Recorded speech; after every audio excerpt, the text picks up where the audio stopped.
Una personalidad tremenda y sugestivamente misteriosa es la de Atahualpa Yupanqui, personalidad que ha desbordado los cauces y los límites del folclorista para convertirse en realidad en el poeta, en el hombre que es mensaje, que es símbolo, que es también expresión de un drama, del drama de una raza y de un pueblo. Atahualpa Yupanqui, estudiado por muchos escritores, por folcloristas, por poetas, es hoy, y esa es nuestra suerte, invitado de a fondo. Aquí tenemos al gran maestro, al gran Atahualpa, el hombre que nace a la orilla del ferrocarril, pero entre caballos. Y yo creo que el caballo ha sido uno de los grandes amigos, como la tierra, como el viento, como la soledad, como el silencio. Atahualpa, muchas gracias por estar aquí, porque Atahualpa, al decir de uno de sus biógrafos, es un inextinguible pozo de silencio. Siendo el hombre que ha dicho tantas cosas hondas y profundas y hermosas, es un hombre, sin embargo, que resulta tímido, recatado, modesto, cuando podría ser soberbio, cuando podría estar sintiéndose orgulloso de su éxito personal y como poeta. Atahualpa, vamos a tratar de romper esos silencios por unos minutos. Bueno, pero antes quiero decir buenas noches, España, y agradecerle a usted las amables mentiras con que ha comenzado su conversación. No son tales mentiras ni son tan amables. El verdadero nombre de Atahualpa Yupanqui es Héctor Boento Chavero. Héctor Roberto Chavero. Roberto Chavero. Nació en 1900, no sé si 7 u 8. 8, en Pergamino, Argentina. Sí. Era un pueblo pampero. Nací en el campo, nací a 30 kilómetros de ese pueblo. Cerca había otro pueblo que se llamaba Colón, que estaba también a 25 kilómetros. Nací en el mes de enero. Soy del signo de Acuario.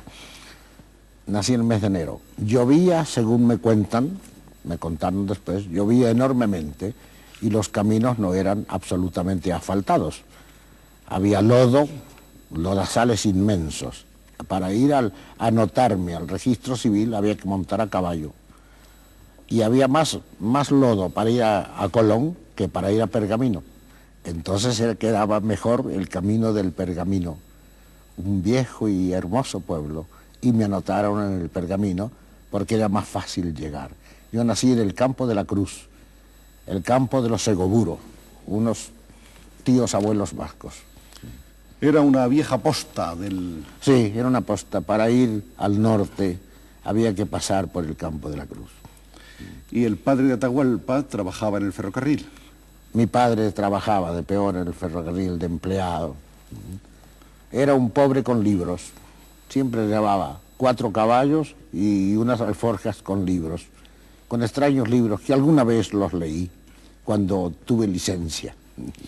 Pero además de ser empleado del ferrocarril, su padre era un gran conocedor de los caballos. Claro. Y creo que eso le procuraba una de las satisfacciones personales y económicas más importantes, ¿no? Claro, porque su sueldo era muy pequeño. El ferrocarril era en aquel tiempo de los ingleses, le llamábamos nosotros, y todo el mundo. El ferrocarril argentino era de los ingleses. El del norte, el del sur, el que va a Mendoza, el que va a Jujuy, el que va a La Pampa, era de los ingleses. Mi padre era un empleado de 6ª o de 5ª categoría. Y para acomodar su jornal con 3 hijos, entonces, aparte de su trabajo de telegrafito y que vengan los vagones, que venga el trigo, que no hay vagones para el trigo, que sí para el maíz, para estas cosas, además de eso, iba a los potreros y montaba los potros salvajes y los amansaba, los domeñaba, los ensillaba y los vendía. Y con eso acomodaba. Y de paso nos enseñaba a nosotros cómo se debía hacer. Para caer blando, cuando caigas, cae en blando. Es decir, domar sobre los pastos altos para que el golpe no sea muy duro. Eso lo aprendimos de niño con mi hermano Alberto. ¿Todos los caballos no tienen la misma doma? No, hay caballos, sobre todo el caballo tobiano. No sé cómo le llaman aquí en España, ustedes que hablan el verdadero castellano. Tobiano es el blanco con manchas o negras o rojas, el manchao. Nosotros le llamamos tobiano o tubiano, como decía el pampeano. Siempre había una leyenda en mi país, que no era leyenda, una tradición. El tubiano es un caballo que cuando está potro, salvaje, tiene una maña escondida. Nunca se muestra como es, siempre esconde, parece que se amansa y de repente usted baja o quiere encender un cigarrillo y se le acabó el caballo y el paisaje y esas cosas. Yo tengo alguna experiencia de esas cosas. Y por otra parte, creo que su padre domaba caballos de una manera o de otra según quién fuera el jinete, claro, que había de ser el...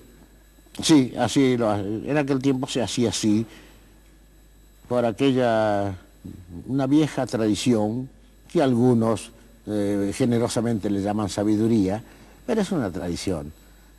Preguntan, le traen un caballo, ¿me lo puede arreglar a este caballo? Sí, en 40 días, 50 días, 2 meses. ¿Para quién es?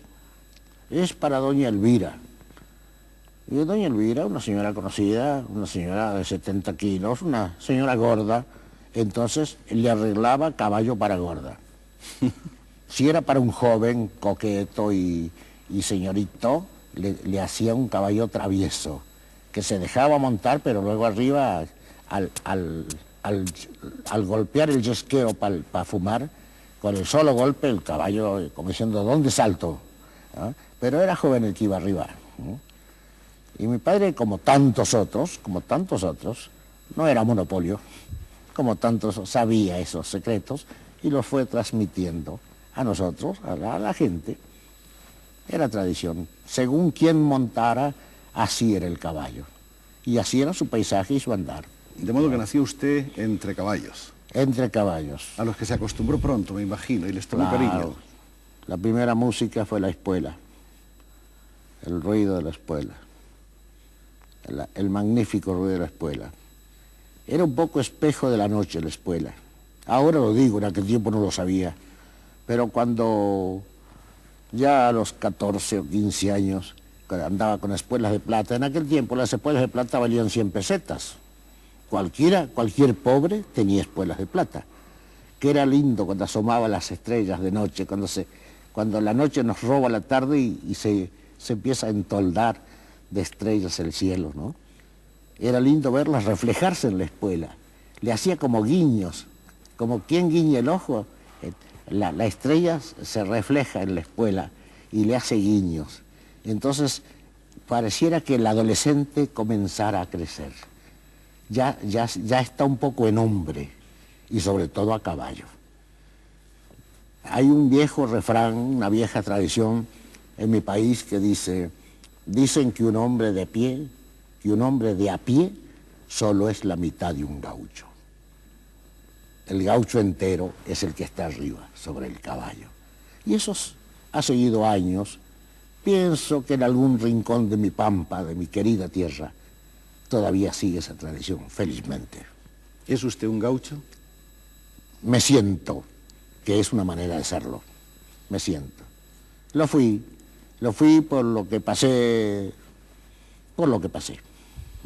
Esos años iniciales de la vida de Atahualpa como